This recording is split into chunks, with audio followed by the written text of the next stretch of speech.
नमस्कार. तर आज आपण चढता उतरता क्रम जो मागील तासाला पाहिला होता त्यावरच आधारित काही अजून उदाहरणं सोडवणार आहोत.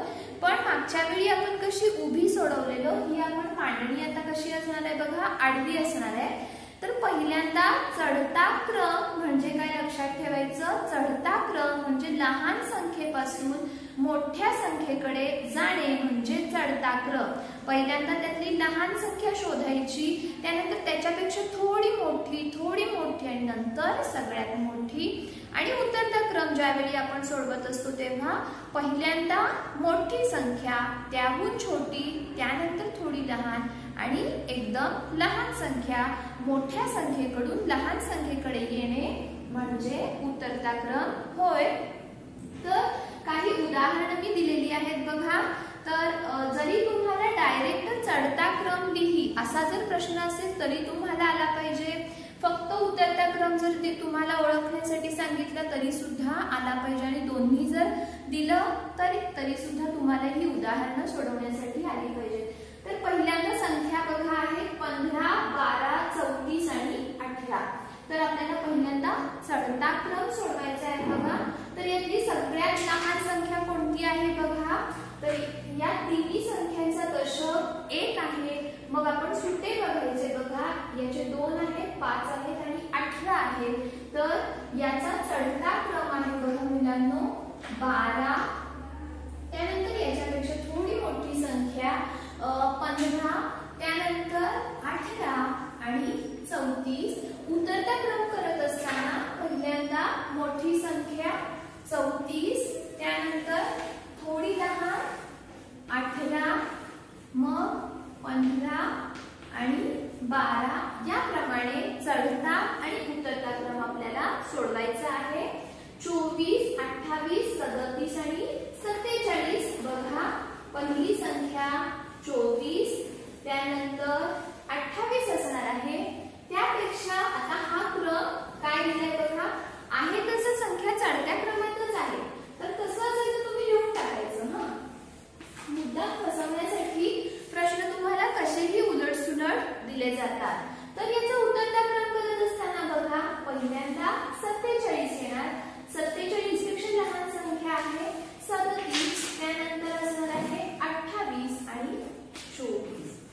61, 75, 68 आणि 91 यातली चढता क्रम बघा सगळ्यात लहान संख्या असणार आहे मुलांनो 61 पेक्षा थोडीशी मोठी असणार आहे ही 68, त्यानंतर 75 आणि शेवटी सगळ्यात 91.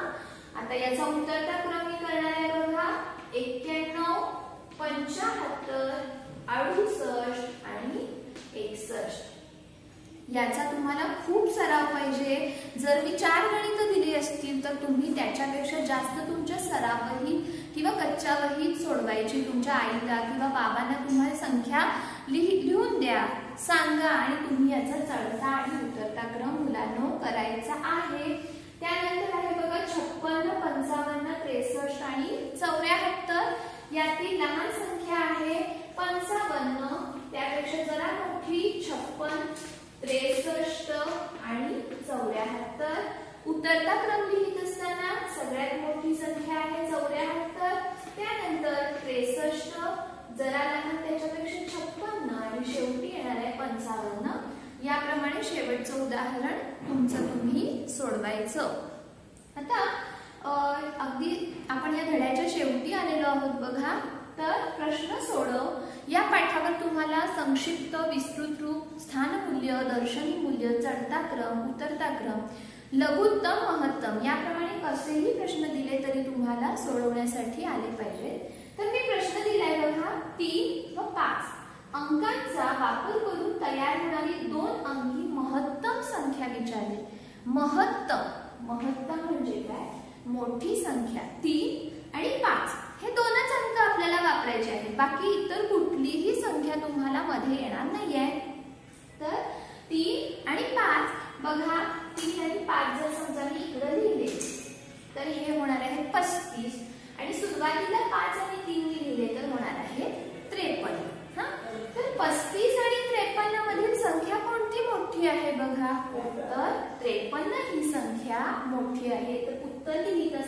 तुम्ही लिहायचं की 3 व 5 अंकांचा वापर करून तयार होणारी 2 अंकी महत्तम संख्या 53 आहे। याप्रमाणे तुम्ही याचं उत्तर लिहायचं आहे। त्यानंतर दुसरा प्रश्न आहे बघा या बाजूला, 7 व 2 या अंकापासून तयार होणारी लघुत्तम संख्या बघा 7 आणि 2 72 होणार आहे। 2 सुरुवातीला घेऊन जर केले तर 27 होणार आहे। तर या दोघांमधली लहान संख्या कोणती असेल?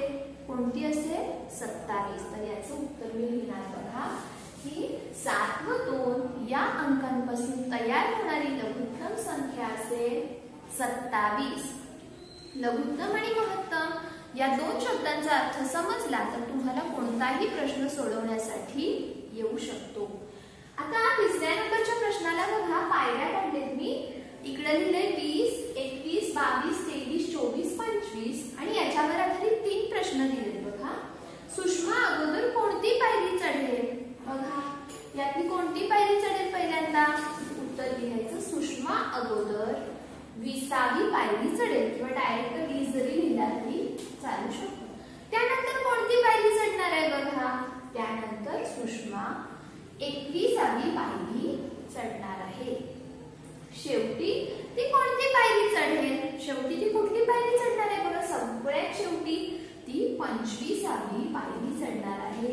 शेवटी बघा ती 25वी पायरी चढेल।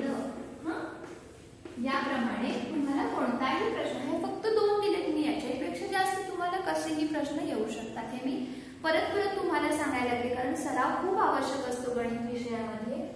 आता हा बघा थोडासा नवीन भाग आलाय, चढता उतरता क्रम झाला, लघुत्तम महत्तम, त्यानंतर संख्या रेषा बघा नवीन भाग आलाय आणि तिसरीला सुद्धा आहे।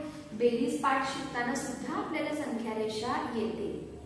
तर संख्या रेषा म्हणजे काय बघा, एक अशी रेष मारायची, पट्टीनी काढायची, कशीही हाताने ती काढायची नाही आणि इकडे 0 झाला पाहिजे, सुरुवातीला 0 झाला पाहिजे। 0, 1, 2, 3, 4 मग कितीही अंक तुम्ही दाखवला तरी चालू शकतं। तर मी इकडे 9ला इकडे स्टॉप केले आहे। तर ज्याचा आरंभ बिंदू, आरंभ म्हणजे सुरुवात ज्याची 0ने होते आणि ज्या समान अंतरावर असतात पुन्हा, हे बघा संख्या रेषा म्हणजे की नाही, तुम्ही पट्टी घ्या, पट्टीवर सेंटीमीटर दाखवा चालते। इकडे जर तुम्ही 0 दाखवला तर एवढ्याच अंतरावर तुमचा 1 आला पाहिजे, एवढ्याच अंतरावर तुमचा 2 आला पाहिजे। मी 1 इकडे लिहिला, 2 या बाजूच्या बोर्डवर लिहिला, मध्येच इकडे 3 लिहिला असं नाही। संख्या रेषा म्हणजे आरंभ बिंदू 0 असून समान अंतरावर खुणा केलेल्या असतात, त्याला काय म्हणतात बघा? संख्या रेषा असे म्हणतात। तर याच संख्या रेषेवरती एक छोटंसं मी उदाहरण सोडवण्यासाठी दिलंय बघा। एक खांबा आहे आणि या खांब्याच्या जवळ वेगवेगळी खेळणी ठेवलेली आहे। तर एक बॉल आहे, एक छोटासा खेळण्यातला उंदीर आहे, एक गाडी आहे, एक लहान बाहुली आहे आणि एक मोठी बाहुली आहे। तर मी विचारले बघा, खांबापासून अति जवळ असणारं खेळणं कोणतं? तर या खांबापासून एकदम जवळ असलेलं खेळणं कोणतं आहे बघा? तर खांबापासून अगदी जवळ काय आहे? बॉल आहे, असं उत्तर तुम्ही लिहू शकता। खांबापासून अतिशय दूर कोणतं बघा खेळणं आहे? तर खांबापासून अतिशय दूर काय आहे बघा? ही बाहुली आहे। याप्रमाणे आपण हे संख्या रेषेवरील प्रश्न सोडवू शकतो। अंकाच्या स्वरूपात दिले तर अंक, चित्राच्या स्वरूपात दिले तर चित्र सुद्धा आपल्याला याच्यामध्ये काढता येतात। याप्रमाणे आज आपण चढता उतरता क्रम आणि काही प्रश्नांची उत्तरं सोडवली आणि संख्या रेषा पाहिली आहे। संख्या रेषा म्हणजे 0 आरंभ बिंदू असून समान अंतरावर केलेल्या खुणा म्हणजे काय? संख्या रेषा होय। त्यावर आधारित आपण एक प्रश्न सोडवलेला आहे। तर आता मी यालाच जोडून काय घेणार आहे? पुस्तकातील काम घेणार आहे। तर आपण सगळ्यांनी काय करायचं? आपली पुस्तकं काढायची आणि पेन्सिल, रबर घेऊन काय करायचं? पुस्तकातील काम पूर्ण करायचं आहे। चला तर मग आपण पुस्तकातील काम थोडं आपलं झालेलं आहे, थोडं राहिलेलं आहे। तर इकडे दिलंय बघा 0 ते 99 पर्यंतचे अंक आपल्याला पट्ट्या बनवून इकडे क्रमवार जोडायचे आहेत. मी पान परते. त्यानंतर इकडे तुम्ही पाहू शकता 19 नंतरची संख्या आणि 20 दिलेली आहे. 28 नंतरची संख्या तुम्ही लिहायची 29. 44 नंतरची संख्या आहे 45. याप्रमाणे हे तुम्ही सोडवायचं. पुढे बघा संख्या वाचत गाळलेल्या जागी योग्य संख्या लिही. 19, 20. इकडे मोकळे चौकोन सोडलेत बघा. 21, 22, 23, 24 आणि 25. राहिलेलं तुमचं तुम्ही करायचं. त्यानंतर पान नंबर 41 वर तुम्ही सापशिडीचा खेळ आहे बघा. तोंडाने ओ किंवा शून्याला धरलेल्या सापाची डोके असलेली संख्या कोणती? तर तोंडाला ओ पाहिजेत बघा. अशी संख्या आपल्याला काय करायची आहे? तोंडाकडे ओ असणार आहे अशी संख्या इथं तुम्हाला पहिल्यांदा ही सापशिडी पूर्ण करावी लागणार आहे बघा. 1, 2, 3, 4 म्हणजे तुम्हाला हे प्रश्न सोडवायला सोपे जातात. तर तोंडाकडे ओ इकडे आहे बघा. तर 94 ही संख्या असणार आहे. त्याचप्रमाणे राहिलेले तुम्ही प्रश्न सोडवू शकता बघा. स्टार कुठे आहे बघा. त्रिकोण आहे, डी आहे, ए आहे. तर मी पान परते. हे 8 प्रश्न याच्यावरच अवलंबून आहेत. त्यानंतर रेषा मारून आपल्याला जुळवायचं आहे. 47 इकडं दिलंय बघा. तर 19 बघा याच्यात 19 कुठं आहेत? या बरोबर सापाला माशाला इकडे आपण सोडायचं. 24 बघा कुठे आहेत? 24 बरोबर पट्टीने वापरायचं. हाताने करू नका. याप्रमाणे तुम्ही या संख्यांचं पूर्ण करायचं आहे. खालील संख्या अक्षरात लिहा बघा. ही संख्या आहे 31. ही आहे 79. अक्षरात आपल्याला लिहायची आहे बघा 79. याप्रमाणे राहिलेल्या सगळ्या संख्या तुम्ही लिहायचं. पान मी परतेन बघा. हे काय आहे? दशक सुटे त्यांनी दाखवलेला आहे. हा भाग मी शिकवताना तुम्हाला पुस्तकात दाखवलेला आहे. तर 10चे आणि सुट्याचे गट केल्याने मोजणे अगदी सोपे जाते. 10चा गट करणे शक्य नसल्यास उरलेल्या अंकांना सुटे म्हणतात. बघा इथं पक्षी म्हणायला लागलाय की 10चे गठ्ठे आपण जेव्हा करत नाही तेव्हा ते सुटे असतात. 4 दशक 7 सुटे 47. हे तुम्हाला मागच्या वेळी मी दाखवलेलं बघा. हे बघा हे मोजायचे पहिल्यांदा 1, 2, 3, 4, 5, 6, 7, 8 असे 25 आहेत. तर इकडे तुम्ही 2 दशक आणि 5 इकडे सुटे लिहायचे आणि इकडे 25 आणि इकडे 10चा गठ्ठा जरी तुम्ही करून दाखवला तरी सुद्धा चालू शकतं. पुढच्या पानावर बघा. पान नंबर 47. हा अभ्यास मी वहीमध्ये घेतलेला नाही. तर हे जेवढे गोल दिलेत की नाही त्याचं दशकामध्ये आणि सुट्यामध्ये तुम्हाला काय करायचं आहे मुलांनो? रूपांतर करायचं आहे. इकडे चौकोन दिलेत तर 44 म्हणजे इकडे किती असणार आहेत? 40 चौकोन आणि इकडे सुट्यामध्ये 4 चौकोन तुम्ही काढायचे आहेत आणि त्यामध्ये रंग भरायचा आहे. मी पान परतेन पुन्हा. 1 सुटा झाला दशक अथवा 10 सुटे सुद्धा आपण म्हणू शकतो. मागच्या वेळी तुम्हाला मी सांगितलंय. तर इकडे परत त्यांनी तेच दिलंय बघा. 5 दशक 4 सुटे म्हणजे 54. आपण 54 असं वाचू शकतो. 5 दशक आणि 4 सुटे. मी पान परते. इकडं लिहिलंय. हा पण अभ्यास आपल्याला बऱ्यापैकी झालेला होता बघा. दिलेल्या संख्या मोजमण्यांची योग्य रचना करून दाखवायची आहे. तर बघा 4 दशक आणि 7 सुटे. तर ह्याच्यामध्ये आपल्याला मोजमण्यांमध्ये दाखवायचं. 4 दशक 7 सुटे. 77 असतील तर 1, 2, 3, 4, 5, 6, 7 झाले. 1, 2, 3, 4, 5, 6, 7. 7 दशक 7 सुटे. सोपं आहे की नाही? तर पान नंबर पुढचं बघा. इकडे सुद्धा आपल्याला रेषा मारून जोडवायचं आहे. हा 10चा गठ्ठा आहे. 10, 20, 30 आणि झाले. हे सुटे स्थानी आहेत 4. मग मी काय करणार आहे बघा. हे मी 34ला जोडणार आहे. त्याचप्रमाणे 10, 20, 30, 40, 41, 42, 43, 44, 45. 4 दशक आणि 5 सुटे. राहिलेलं तुम्ही सोडवायची सगळी उदाहरणं. मी परत पान परते. स्थानमूल्य आणि दर्शनी मूल्य ह्यांनी लिहिलेलं आहे बघा. तर इकडे लिहिलंय दर्शनी मूल्य म्हणजे अंकपट्टीवर जी किंमत आहे तिलाच दर्शनी मूल्य म्हणतात आणि स्थानमूल्याशी निगडीत मूल्याला स्थानमूल्य म्हणतात. तर मी हे परत तुम्हाला उदाहरणामध्ये सांगितलेलं आहे. तर इकडे बघा हा अभ्यास आपला झालेला आहे. तर इकडे बघू शकता तुम्ही. मी हे एक उदाहरण दाखवेन. 9 दशक म्हणजे झाले मुलांनो 90 आणि 0 म्हणजे 0. 5 दशक 0 बघा 50 आणि हे झाले 0. 94चं 90 आणि 4 याप्रमाणे. तर इकडे दिलेल्या संख्येतील वर्तुळाने आवृत्त अंकांचे स्थानमूल्य आणि दर्शनी मूल्य लिहा. 50 5 आता हे 7 ला गोल केलंय होय की नाही. 7 दशक म्हणजे झाले 70 आणि दर्शनी मूल्य झालं 7च. 93 मध्ये 3 सुटे स्थानी आहेत होय की नाही. त्यामुळे स्थानमूल्य 3चं 3च असणार आहे आणि दर्शनी मूल्य असणार आहे 3. याचा पण आपला सराव झालाय. हे पण सोडवायचं पुस्तकामध्ये. जर जुनी पुस्तकं असतील तर तुम्ही खोडून लिहा. तांबड्या अंकातील रंगाचे काय बघा. तांबड्या रंगातील अंकांचं स्थानमूल्य लिहायचं आहे. 9चं असणार आहे 90. इकडे 56चं 6. ही सुद्धा उदाहरणं मी सोडवून दाखवलेली आहेत. त्यानंतर पान पुन्हा परते मी. इकडे बघा मोजमणी चौकटीत 8चे स्थानमूल्य 80. 2चे स्थानमूल्य 2च असणार आहे. ही सुद्धा उदाहरणं आपली मागच्या तासाला झाली होती.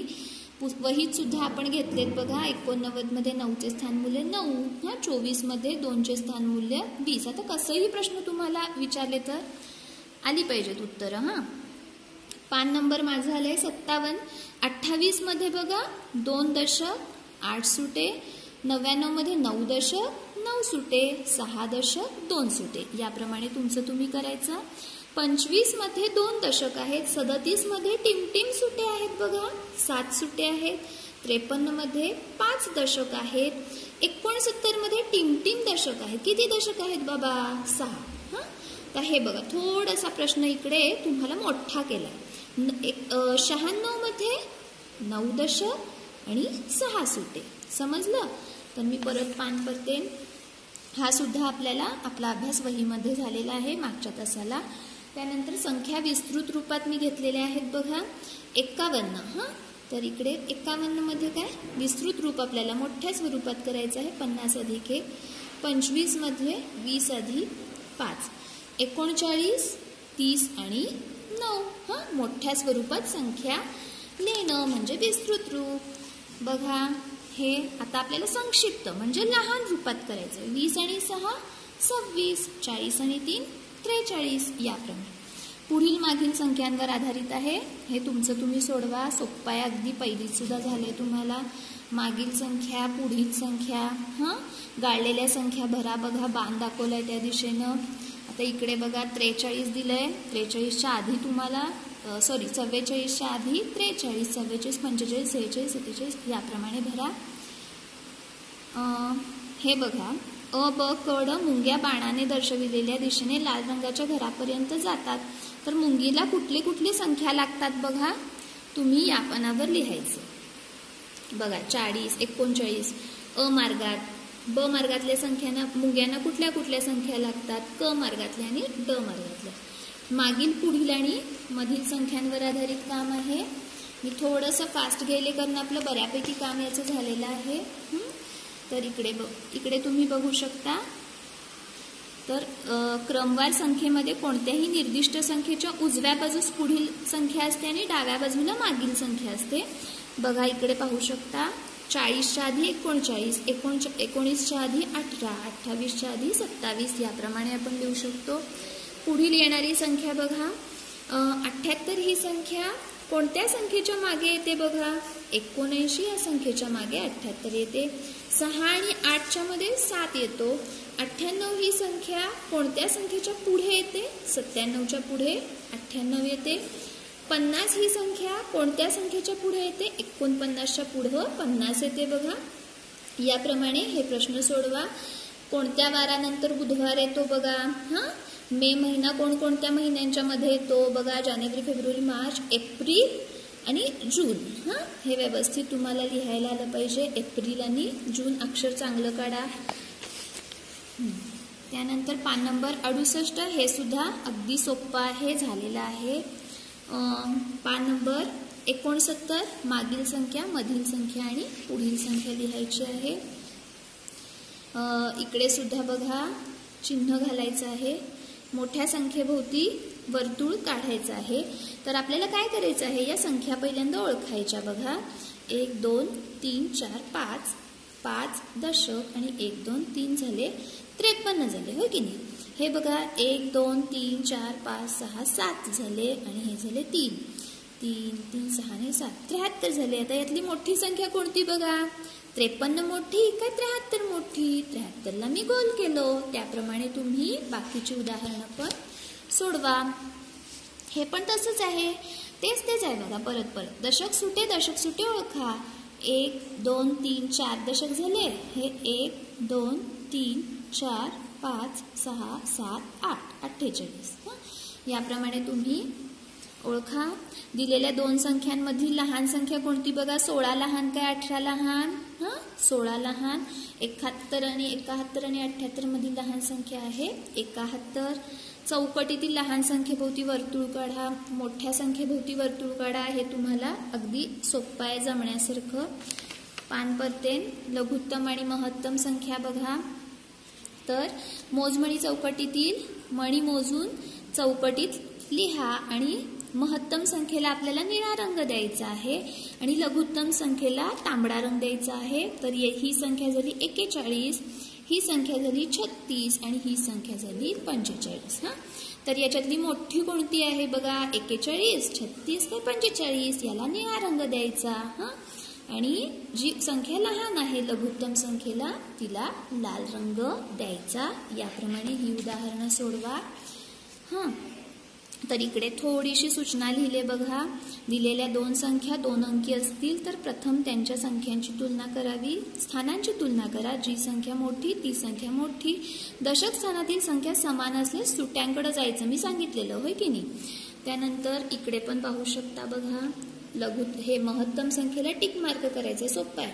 59 63 आणि 60 महत्तम संख्या म्हणजे मोठी संख्या.